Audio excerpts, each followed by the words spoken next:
بسم الله الرحمن الرحيم. الحمد لله الذي أنزل على عبده الكتاب ولم يجعل له عوجا قيما لينذر بأسا شديدا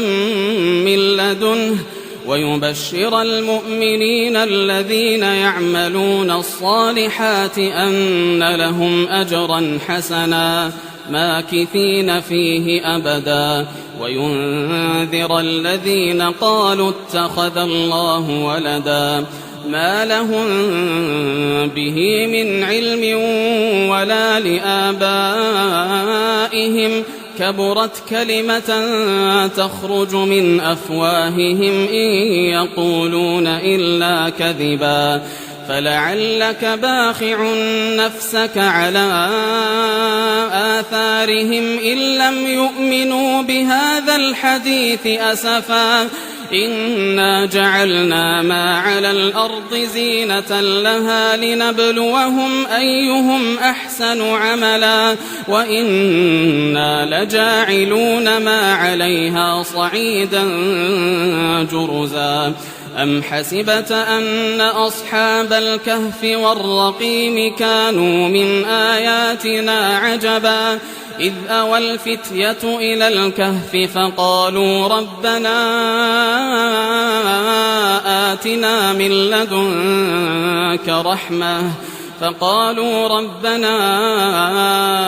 آتنا من لدنك رحمة وهيئ لنا من أمرنا رشدا فضربنا على آذانهم في الكهف سنين عددا ثم بعثناهم لنعلم أي الحزبين أحصى لما لبثوا أمدا نحن نقص عليك نبأهم بالحق إنهم فتية آمنوا بربهم وزدناهم هدى وربطنا على قلوبهم إذ قاموا فقالوا ربنا رب السماوات والأرض لن ندعو من دونه إلها لقد قلنا إذا شططا هؤلاء قومنا اتخذوا من دونه آلهة لولا يأتون عليهم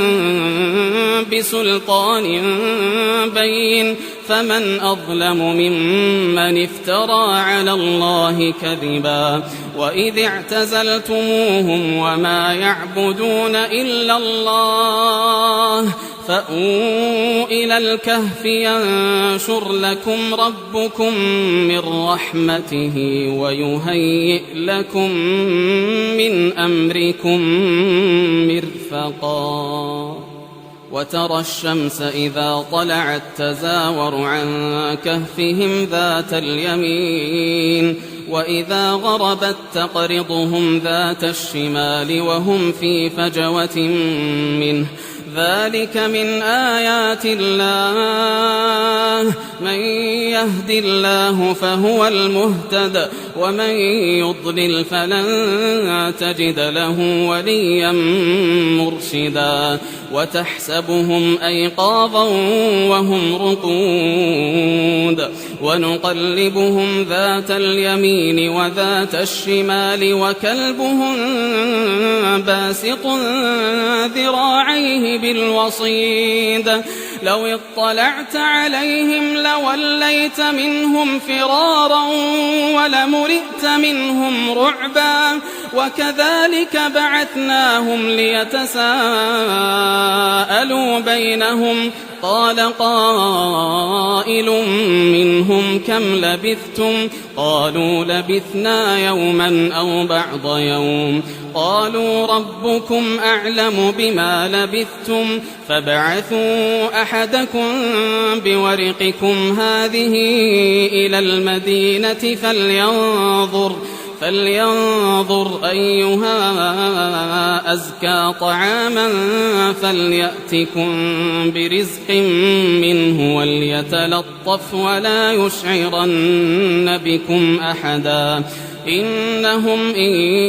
يظهروا عليكم يرجموكم أو يعيدوكم في ملتهم ولن تفلحوا إذا أبدا وكذلك أعثرنا عليهم ليعلموا أن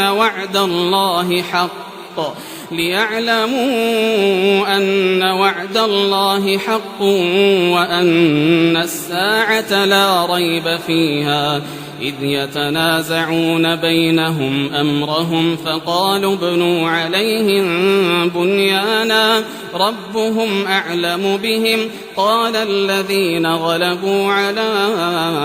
أمرهم لنتخذن عليهم مسجدا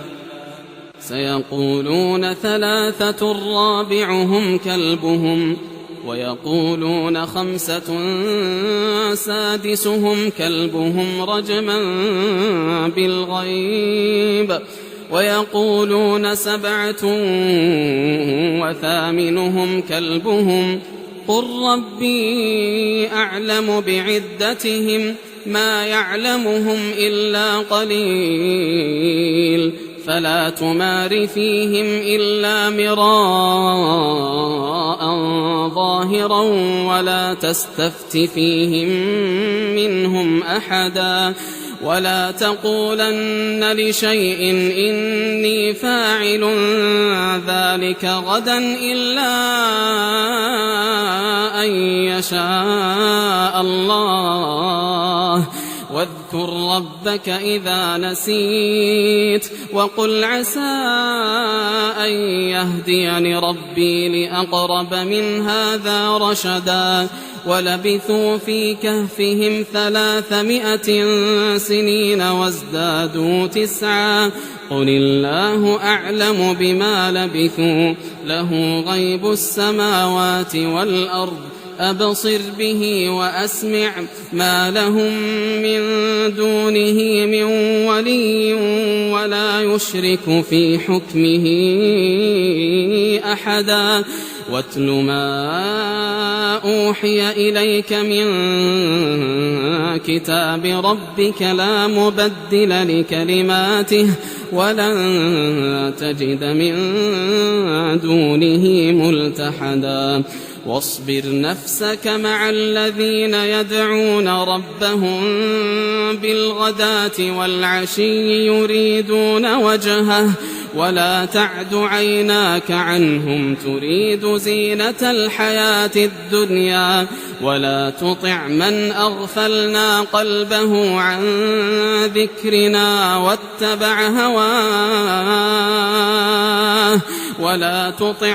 أغفلنا قلبه عن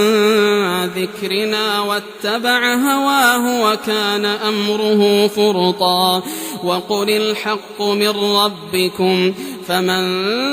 شاء فليؤمن ومن شاء فليكفر إنا أعتدنا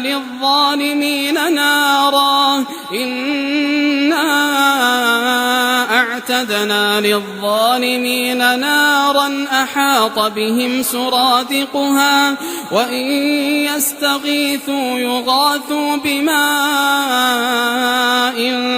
كالمهل يشوي الوجوه بئس الشراب وساءت مرتفقا إن الذين آمنوا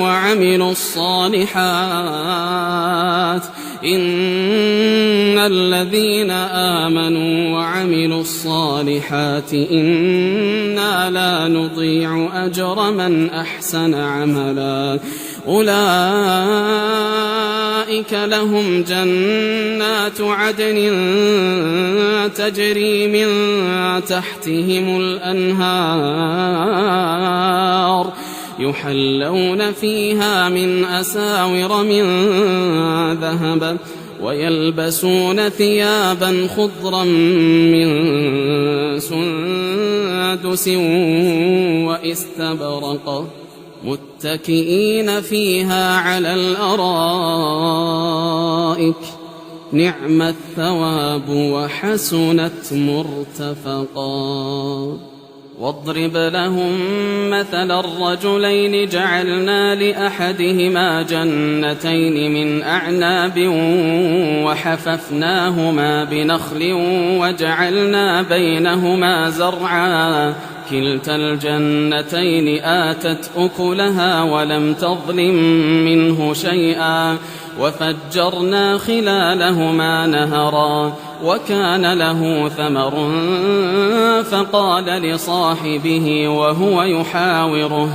فقال لصاحبه وهو يحاوره أنا أكثر منك مالا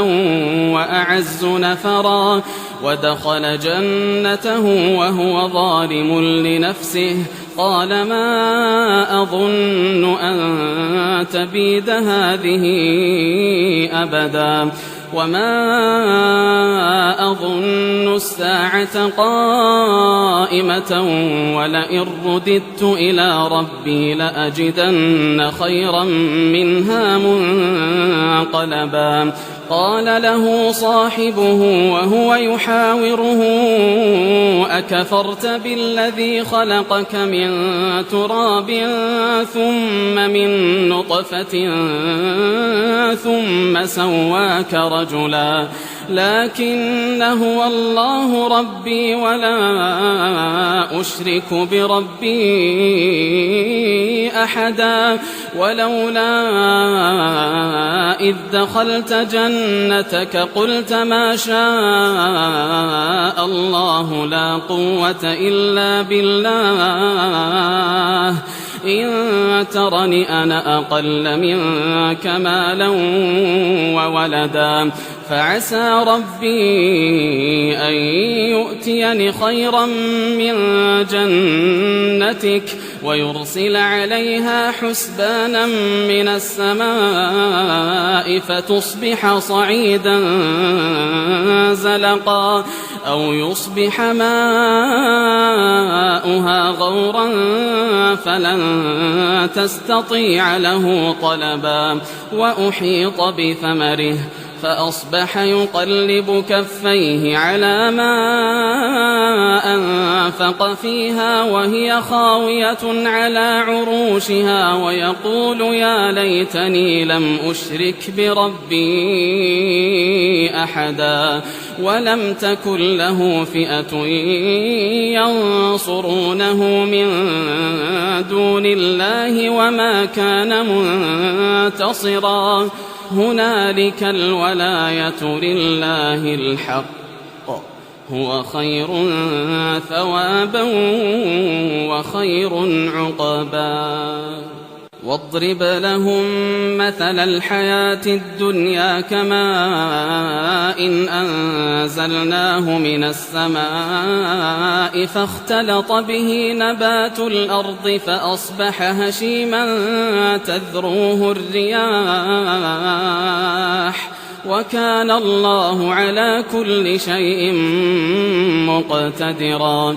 المال والبنون زينة الحياة الدنيا والباقيات الصالحات خير عند ربك ثوابا وخير أملا ويوم نسير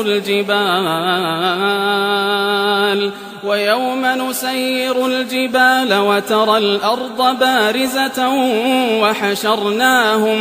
وحشرناهم فلم نغادر منهم أحدا وعرضوا على ربك صفا لقد جئتمونا كما خلقناكم أول مرة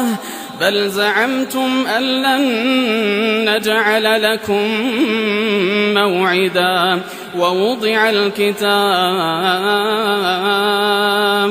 ووضع الكتاب فترى المجرمين مشفقين مما فيه ويقولون يا ويلتنا ما لهذا الكتاب لا يغادر صغيرة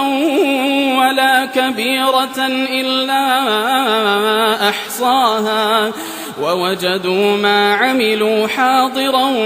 ولا يظلم ربك أحدا. وإذ قلنا للملائكة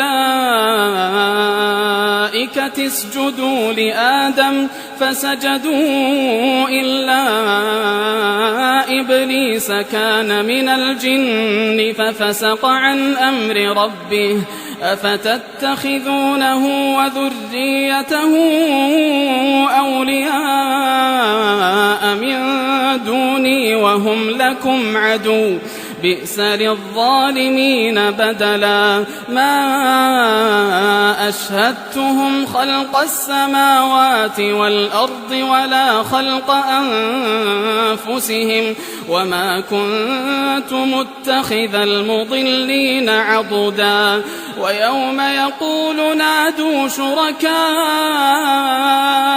الذين زعمتم فدعوهم فلم يستجيبوا لهم وجعلنا بينهم موبقا. ورأى المجرمون النار فظنوا أنهم مواقعوها ولم يجدوا عنها مصرفا.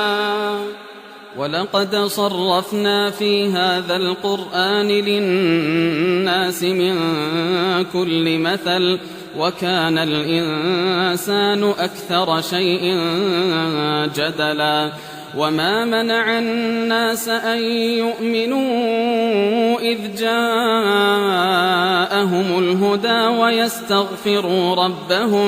ويستغفروا ربهم إلا أن تأتيهم سنة الأولين أو يأتيهم العذاب قبلا. وما نرسل المرسلين إلا مبشرين ومنذرين ويجادل الذين كفروا بالباطل ليدحضوا به الحق واتخذوا آياتي وما أنذروا هزوا. ومن أظلم ممن ذكر بآيات ربه فأعرض عنها ونسي ما قدمت يداه إنا جعلنا على قلوبهم أكنة أن يفقهوه وفي آذانهم وقرا وإن تدعهم إلى الهدى فلن يهتدوا إذن أبدا. وربك الغفور ذو الرحمة لو يؤاخذهم بما كسبوا لعجل لهم العذاب بل لهم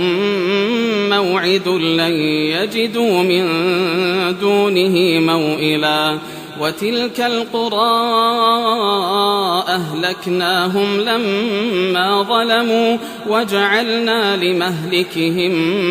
موعدا. وإذ قال موسى لفتاه لا أبرح حتى أبلغ مجمع البحرين أو أمضي حقبا فلما بلغا مجمع بينهما نسيا حوتهما فاتخذ سبيله في البحر سربا فلما جاوزا قال لفتاه آتنا غداءنا لقد لقينا من سفرنا هذا نصبا. قال أرأيت إذ أوينا إلى الصخرة فإني نسيت الحوت وما أنسانيه إلا الشيطان أن أذكره واتخذ سبيله في البحر عجبا. قال ذلك ما كنا نبغ فارتدا على آثارهما قصصا فوجدا عبدا من عبادنا آتيناه رحمة من عندنا وعلمناه من لدنا علما. قال له موسى هل أتبعك على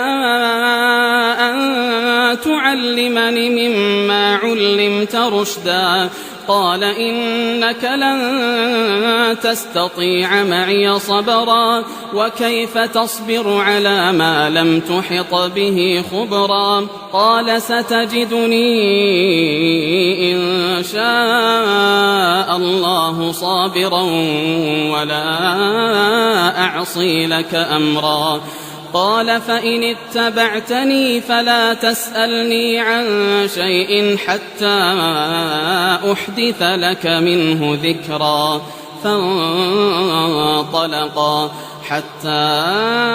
إذا ركبا في السفينة خرقها قال أخرقتها لتغرق أهلها لقد جئت شيئا إمرا قال ألم أقل إنك لن تستطيع معي صبرا قال لا تؤاخذني بما نسيت ولا ترهقني من أمري عسرا فانطلقا حتى إذا لقيا غلاما فقتله قال أقتلت نفسا زكية بغير نفس لقد جئت شيئا نكرا قال ألم أقل لك إنك لن تستطيع معي صبرا قال إن سألتك عن شيء بعدها فلا تصاحبني قد بلغت من لدني عذرا فانطلقا حتى إذا أتيا أهل قرية استطعما أهلها فأبوا أن يضيفوهما فوجدا فيها جدارا يريد أن ينقض فأقامه قال لو شئت لاتخذت عليه أجرا قال هذا فراق بيني وبينك سأنبئك بتأويل ما لم تستطع عليه صبرا أما السفينة فكانت لمساكين يعملون في البحر فأردت أن أعيبها وكان وراءهم ملك يأخذ كل سفينة غصبا وأما الغلام فكان أبواه مؤمنين فخشينا أن يرهقهما طغيانا وكفرا فأردنا أن يبدلهما ربهما خيرا منه زكاة وأقرب رحما وأما الجدار فكان لغلامين يتيمين في المدينة وكان تحته كنز لهما وكان أبوهما صالحا فأراد ربك أن يبلغا أشدهما ويستخرجا كنزهما رحمة من ربك وما فعلته عن أمري ذلك تأويل ما لم تسطع عليه صبرا